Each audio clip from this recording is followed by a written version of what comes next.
Hey guys, स्वागत है आप सभी का स्टडी और आज चैनल पर, जहां पर आज से हम स्टार्ट करेंगे हैंड रिटन नोट्स के थ्रू एमपी जीके पढ़ना। तो सबसे पहला चैप्टर जो है इसका फॉर्मेशन ऑफ एमपी, इसके बारे में हम पढ़ेंगे हैंड रिटन नोट्स के थ्रू। तो आप ऑलरेडी मेरे लेक्चर्स मेरे चैनल पर देख सकते हैं कि हिस्ट्री के भी हैंड रिटन नोट्स के वीडियोस अपलोड होना चालू हो चुके हैं और एमपी जीके एमसीक्यूज़ की सीरीज़ भी चल रही है, जहाँ पर ऑलरेडी मैंने 11 वीडियोस अपलोड कर चुकी हूँ। तो चलिए स्टार्ट करते हैं आज से MP GK handwritten notes के थ्रू पढ़ना। तो फॉर्मेशन ऑफ एमपी से स्टार्ट करते हैं। तो सबसे पहले हम फॉर्मेशन ऑफ एमपी पढ़ रहे हैं अगर, तो बिफोर इंडिपेंडेंस जाना पड़ेगा हमें कि स्वतंत्रता के पहले एमपी कैसा था, जो आज एमपी है वो कैसे बना, वो सारी चीज़ें हमें पहले स्टार्टिंग से देखनी पड़ेगी। तो सबसे पहले आप यहाँ पर मैप देख रहे हैं एमपी का, तो ये रफ मैप मैंने ड्रॉ करा है। तो यहाँ पर सबसे पहले हम देखते हैं कि गोंडवाना रीजन या गोंडवाना लैंड, हमेशा हम जब एमपी पढ़ते हैं तो कहा जाता है कि एमपी जो है वो गोंडवाना रीजन का एक हिस्सा है, एमपी जो है वो गोंडवाना लैंड का हिस्सा है। तो वही देखते हैं। तो गोंडवाना लैंड किसका था? गोंड का, गोंड राज, गोंड डायनेस्टी का जो गोंडवाना लैंड था वो गोंड डायनेस्टी से बिलोंग करता था। अब हम 1740 से स्टार्ट करेंगे, जब गोंड डायनेस्टी थी या गोंडवाना रीजन था, क्योंकि हम जब भी एमपी पढ़ते हैं तो यही पढ़ते हैं कि जो एमपी है वो गोंडवाना रीजन का हिस्सा है। तो वही देखेंगे कि गोंड डायनेस्टी कैसे ख़त्म हुई, गोंडवाना रीजन के बाद एमपी कैसे बसा, धीरे धीरे क्या हुआ, वो सारी हिस्ट्री देखेंगे हम एमपी की इस लेक्चर में। तो गोंडवाना रीजन 1740, याद रखिए ये डेट इम्पॉर्टेंट है। 1740 में सबसे पहली बार रघुजी प्रथम पेशवा, जो पेशवा थे महाराष्ट्र के, मराठा के पेशवा थे, जो कि जिनका नाम रघुजी प्रथम, पेशवा रघुजी प्रथम था, उन्होंने आक्रमण किया गोंडवाना लैंड पर और अपना जो अपना अटैक करके और गोंडवाना लैंड को अपने अंडर ले लिया था। तो गोंडवाना लैंड 1740 में पेशवाओं के अंडर आया। किसने जीता गोंडों से? तो रघुजी प्रथम पेशवा जो थे उन्होंने गोंडवाना लैंड गोंड डायनेस्टी से जीतकर और अपने अंडर में ले लिया था। 1740 डेट याद रखिए कि 1740 में लिया गया था। इसके बाद नेक्स्ट चीज़ पे चलते हैं। तो यहाँ पर मैंने इंग्लिश में भी लिखने की कोशिश करी है कि इंग्लिश और हिंदी दोनों मीडियम से हम पढ़ने की कोशिश करेंगे। कि यहाँ पर हम देख रहे हैं रघुजी फर्स्ट पेशवा हैं जिन्होंने अटैक किया था गोंडवाना डायनेस्टी पे, जो जीते थे गोंडवाना लैंड, फिर उन्होंने अपने अंडर, मराठाओं के अंडर आ गया था।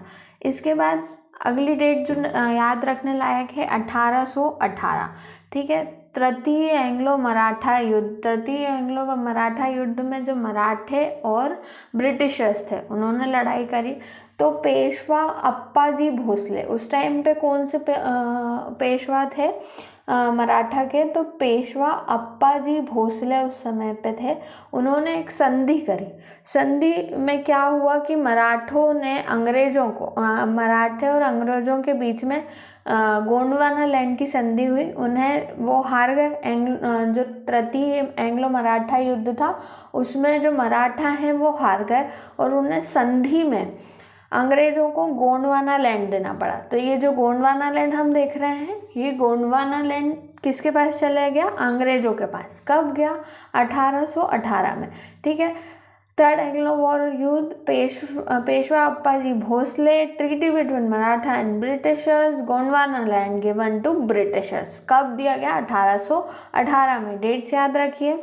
फिर इसके बाद 1818 में ही एक और संधि होती है जो कि होती है सिंधियास से। सिंधियास कहाँ थे?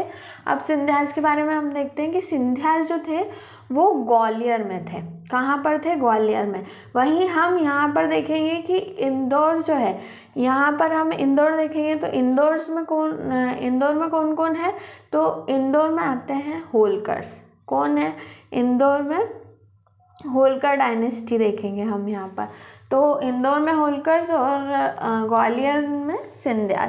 तो क्या होता है यहाँ पर 1818 में सिंधिया जो मराठास के ही सामंत थे। तो सिंधिया जो हैं सामंत थे मराठा के। उन्होंने सागर और नर्मदा रीजन को अंग्रेज़ों को दे दिया। ठीक है, अंग्रेज़ों को सौंप दिया था। सागर और नर्मदा का जो रीजन था वो अंग्रेज़ों को दे दिया गया था। अब याद रखिए कि जो अंग्रेज़ हैं उन्होंने ये तो ले लिया, गोंडवाना लैंड ले लिया, गोंडवाना लैंड, महाकौशल ये जो रीजन है ये ले लिया। ठीक है, तो ये जो रीजन है ये आ गया था उन लोगों के डायरेक्ट कंट्रोल में। अंग्रेज़ों के क्या हो गया था, डायरेक्ट कंट्रोल में आ गया था ये रीजन, क्योंकि इन्होंने मराठाओं से जीत के डायरेक्ट कंट्रोल में ले लिया था। अब जो सिंधियाज वगैरह है, सिंधिया अपने आप सागर और नर्मदा वाला जो रीजन है वो किसको दे देते हैं, अंग्रेज़ों को दे देते हैं।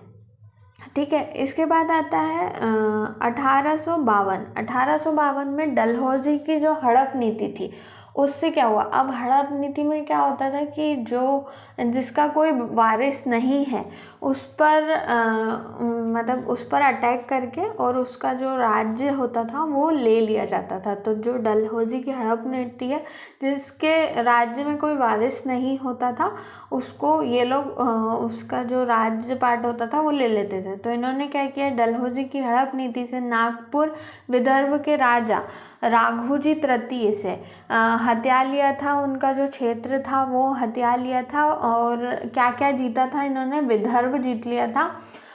विदर्भ वाला जो रीजन है वो कौन, नागपुर, और विदर्भ वाला रीजन कौन से ले लिया था, राजा रघुजी तृतीय से। कौन सा रीजन, नागपुर और विदर्भ। अब नागपुर और विदर्भ वाला रीजन कहाँ है, तो यहाँ महाराष्ट्र हम देख रहे हैं। नागपुर, विदर्भ, बरार, ये ही रीजन जो नीचे का जो एमपी से लगा हुआ जो रीजन है ये नागपुर विदर्भ रीजन होता है। इसके बाद नेक्स्ट पे चलते हैं, तो इंग्लिश में भी एक बार पढ़ लेते हैं। Through doctrine of lapse they acquire Nagpur and Vidarbha region from king Raghoji तृतीय। ठीक है, अब इसके बाद 1854 के बारे में बात करते हैं। अप्रत्यक्ष नियंत्रण। अप्रत्यक्ष नियंत्रण मतलब होता है इनडायरेक्ट कंट्रोल। अब हमने ये देख लिया कि गोंडवाना रीजन इन्होंने ले लिया। गोंडवाना रीजन कौन से ले लिया, मराठा से। इसके बाद नागपुर विदर्भ रीजन को भी ले लिया। ठीक है, इसके बाद अब इन्हें ये तो दिख गया था कि एमपी में इनका जो इतना रीजन है, ये जो रीजन है ये सागर नर्मदा क्षेत्र, महाकौशल रीजन, गोंडवाना रीजन, नागपुर विदर्भ, ये जो है ये ब्रिटिशर्स के डायरेक्ट कंट्रोल में आ चुका था। यहाँ के उन्होंने राजाओं को हरा के मतलब उनसे हड़प नीति के द्वारा कैसे भी ये डायरेक्ट कंट्रोल के अंडर में ले लिया था। ठीक है, तो ये जो रीजन है वो डायरेक्ट कंट्रोल में आ गया। याद रखिए, गोंडवाना लैंड, महाकौशल रीजन, सागर, नर्मदा क्षेत्र, नागपुर विदर्भ क्षेत्र जो था ये अंग्रेज़ों के डायरेक्ट कंट्रोल वाला रीजन था। इसके बाद क्या हुआ, अप्रत्यक्ष मतलब इनडायरेक्ट कंट्रोल वाला रीजन वाले क्षेत्र कौन कौन से थे, तो ग्वालियर, इंदौर, बुंदेलखंड और बघेलखंड।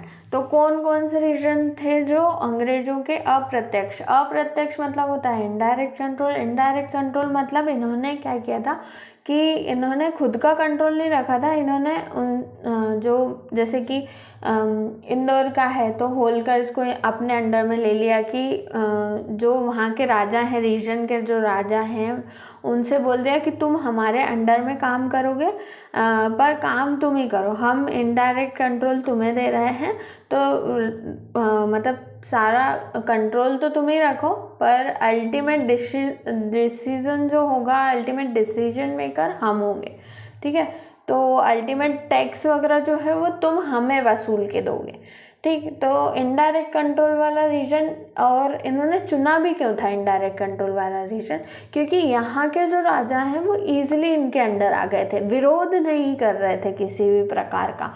डायरेक्ट कंट्रोल वाला जो रीजन था वहाँ पर कंटिन्यूसली विरोध हो रहा था, क्योंकि वहाँ पर मराठास थे, बरार, विदर्भ, नागपुर, इसमें मराठास थे। तो जो अंग्रेज हैं उनको कंट्रोल करने में बहुत प्रॉब्लम होती थी। इस कारण डायरेक्ट कंट्रोल रखा था, डायरेक्ट इन्होंने मिनिस्ट्रीज़ बना के रखी थी ताकि क्या हो कि जो ये रीजन है किसी भी तरीके से मराठा वापस ना ले ले, इसीलिए डायरेक्ट कंट्रोल लगाया था। पर इस एरिया पर डायरेक्ट कंट्रोल की ज़रूरत क्यों नहीं थी? क्योंकि यहाँ के जो राजा हैं वो अपने आप ही इनके अंडर में आने के लिए तैयार हो चुके थे। ठीक है, फिर ग्वालियर, इंदौर, बुंदेलखंड और Baghelkhand CIA central India agency का गठन किया गया। अब इनको देखने के लिए क्या ये इनडायरेक्ट कंट्रोल वाले एरिया हैं, तो इनके लिए सिर्फ उन्होंने क्या किया था, CIA सेंट्रल इंडिया एजेंसी को गठित कर दिया गया था, जिसकी राजधानी क्या बनाई थी, तो इंदौर को बनाई थी। Indirect control region like Gwalior, Indore, Bundelkhand, Baghelkhand,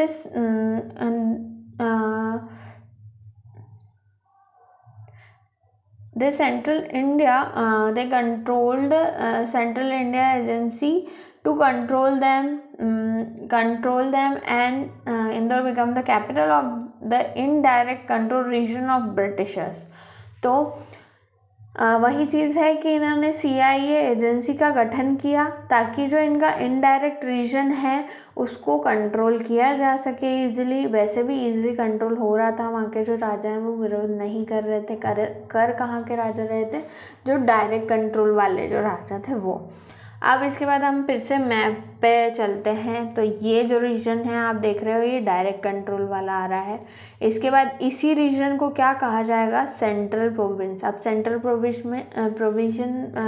province में क्या क्या आ रहा है, तो महाकौशल रीजन है, नर्मदा क्षेत्र है, गोंडवाना रीजन है और नागपुर का विदर्भ रीजन है। विदर्भ बड़ा जो रीजन है वो यही है, तो ये सेंट्रल प्रोविंस में आ जाएगा। इसके बाद ये जो एरिया देख रहे हैं आप, पूरा बुंदेलखंड, बघेलखंड, ग्वालियर जो सिंधियास का है और ये जो इंदौर है ये इनडायरेक्ट कंट्रोल में आ रहा है। इसके लिए क्या गठित किया गया था, तो CIA एजेंसी का गठन किया गया था। तो CIA सेंट्रल इंडिया एजेंसी का गठन किया गया था। अब इसके बाद जो कि 1857 की क्रांति आई, स्वतंत्रता क्रांति आई, उस समय मराठों ने अंग्रेज़ों पर फिर से हमला किया। किस लिए, ताकि वो नागपुर विदर्भ का जो रीजन है वो अंग्रेज़ों से हत्या सकें, वापस से ले सकें। हत्याना नहीं, वापस लेना था, हत्याया तो अंग्रेज़ों ने था। मराठा ने अंग्रेज़ों पर हमला किया और गोंडवाना, महाकौशल, नागपुर, नर्मदा सागर हारते बचे हैं। जो अंग्रेज हैं वो हारते बचे थे। In 1857 revolt it was very difficult for britisher to save Gondwana, Mahakoshal, Nagpur, Narmada Sagar region from Marathas. ठीक है, इसके बाद 2 नवंबर 1861 के बारे में बात करते हैं। अंग्रेज़ों ने डर के कारण, उन्हें डर था कि मराठा उनसे ये रीजन ले लेंगे, बहुत मुश्किल से ये बचा पाए थे इस रीजन को, तो इस डर के कारण उन्होंने कमिश्नरी क्षेत्र की स्थापना कर दी थी। तो याद रखिए कि डायरेक्ट कंट्रोल में कमिश्नरी क्षेत्र लगा दिया गया था, प्रत्यक्ष नियंत्रण क्षेत्र वाले भाग में। कहाँ पर, प्रत्यक्ष नियंत्रण मतलब डायरेक्ट कंट्रोल वाले रीजन में कमिश्नरी क्षेत्र बना दिया गया था। इसका मतलब होता है कोई भी विरोध करे उस पर कार्रवाई करो। कोई भी अगर आपको संदिग्ध व्यक्ति दिख रहा है किसी भी तरीके से, तो उन पे कार्रवाई ही करो, ऐसा। तो इसका मुख्यालय क्या था, नागपुर को इसका मुख्यालय बना दिया गया। और महाकौशल, नर्मदा रीजन, नागपुर और छत्तीसगढ़ ये आ रहा था सेंट्रल प्रोविंस। इसका नाम भी रख दिया गया उसी टाइम पे। कब रखा गया, 1861 में। तो सेंट्रल प्रोविंस नाम कब रखा गया, 1861 में। याद रखिए, सेंट्रल प्रोविंस 1861 में इसका नाम दिया गया। ठीक है, इस रीजन का। अभी तक हम बोलते थे कि सेंट्रल प्रोविंस और बरार रीजन जो है वो MP में है, पर सेंट्रल प्रोविंस नाम कब रखा गया? तो 1861 में। और कौन कौन से रीजन थे? महाकौशल, नर्मदा क्षेत्र, नागपुर और छत्तीसगढ़, ये रीजन आ रहा था। और उस टाइम उसका मुख्यालय क्या बनाया? नागपुर मुख्यालय बनाया। कमिश्नरी क्षेत्र कहाँ लगाया गया था? तो डायरेक्ट कंट्रोल वाले एरिया में लगाया गया था। तो आज हमने सेंट्रल प्रोविंस बना कैसे, सेंट्रल प्रोविंस नाम कब आया, इतना पढ़ा इस लेक्चर में। नेक्स्ट लेक्चर में हम आगे का पढ़ेंगे, क्योंकि ये लेक्चर थोड़ा बड़ा हो रहा है। तो मैं नेक्स्ट पार्ट में इसका आगे का जो भी मतलब एमपी में बरार रीजन कैसे आया, स्वतंत्रता के बाद क्या रहा एमपी का, ये सारी चीज़ें हम नेक्स्ट लेक्चर में पढ़ेंगे। So thank you for watching the video. और अगर आपको अच्छा लगा है तो मेरे चैनल को लाइक, शेयर एंड फॉलो कर लें, ताकि जो आने वाले वीडियोज़ हैं उनके नोटिफिकेशन आपको इजीली मिल सके। और आप मुझे ज़रूर बताइएगा कि आपको मेरे हैंड रिटन नोट से पढ़ना अच्छा लगता है या नहीं। Thank you for watching the video.